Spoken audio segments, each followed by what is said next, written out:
Hi, how you doing? I'm Steve Wynn, and it's Bill Hoppy from HopWins Brewery. And we're going to show you today the parts of the keg, how to clean the keg, and how to transfer sanitizer into the keg to get all ready for transfer of your beer into the keg and carbonating. So come over here. Alright, so what we got a couple kegs here. We're going to transfer these two beers. We have two other beers, an IPA. This is a blonde here, but we have the blondes we're going to transfer and two IPAs we're going to transfer into 4 kegs for an event we have coming up. But so these are corny kegs over here, and what you want to do is you want to clean them really good. So you got to open them up. You got to put PPW in it, let it sit overnight. That's what we like to do, let it sit overnight, and then you give it a good thorough rinsing, clean everything out. Over here we got some of the tops of the kegs and some of the gaskets we put in sanitizer after we boil them. We boil them first, and then we put them in sanitizer and let them sit there for a little bit, just so they're nice and clean. You can put it on a paper towel and stuff to get it ready after that. So this keg right here is full of sanitizer, so is this one. This one's all sealed up. So what we did, I threw a little carbonation in here just to, well, not carbonation, but CO2 on here to make sure it's got a good seal and everything's not leaking out of it. This one is just open right now, so we have sanitizer in here. We're going to sanitize these two. So we have a pump on here. Just give it one good pump. It's going to start filling up in there, so now it's going to sanitize. Alright, so while that's going, let me show you some of the parts of the keg. So, the kegs themselves, they have a few different parts to them. So you have these nipples, whoops, and the spring. Now I'm going to have to sanitize this one again, so I'll do that before. So you have the spring in here. Make sure when you clean this out that you don't lose these. They're very easy to lose.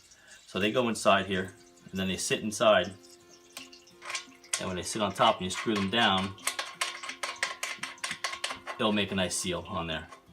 So when you put the CO2 on there, it'll push it through. On this side, another one of those springs go inside here, and you have the dip tube, which is the long tube that sits inside of the keg, and that's what gets the beer out. So what happens is you put your CO2 on this side, and it pushes the beer down through the bottom of the keg, and then up that dip tube and out through a party tap or a jockey box or something to that effect. So those are the main parts of it. You can take these gaskets and replace them. It's a good idea to do that. These gaskets here as well. The top has a gasket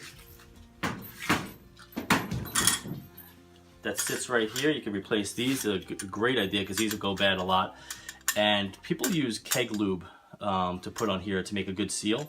And also on the edges here of these little gaskets on the edge. You could also use Vaseline, and kind of does the same thing. And Vaseline totally sanitizes for that type of for that purpose, so it's good. As long as of course it's new Vaseline. So that's pretty much what we're going to do. That's how we do it with the kegs and clean them out. So alright, so we're just going to show you how to use the CO2 to push the sanitizer out into the keg. So this one's full of sanitizer as well. So what we'll do is we'll just put this one down here. We'll take some CO2, we'll throw it right on. Make sure you got the right tube it's on, otherwise it'll bubble through. So this is the in on this side here.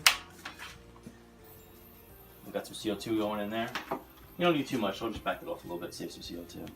What I'm going to do on here is I'm going to take off this party tap on the end.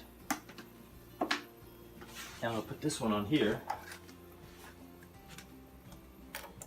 And then it's going to come shooting through. See it shooting through on there? So one thing good about that when you do it this way is that it's going to push all the sanitizer out into this keg, which is great, but it's also going to purge this tank. So this tank will just be full of CO2. So when you open it up, there's only CO2 on there. And since CO2 is heavier than air, it's going to sit down in there, and you're not going to get any air in your beer when you go to transfer the beer into it. So that's kind of a great thing on that. Try to let that sit there if it's going to cooperate. Alright, so that's about it. So while that's going, of course, we got to have something to drink. So let's just grab a beer over here. Get a little something to drink, and this is some other half, some great stuff. If you get a chance, go get some. Cheers.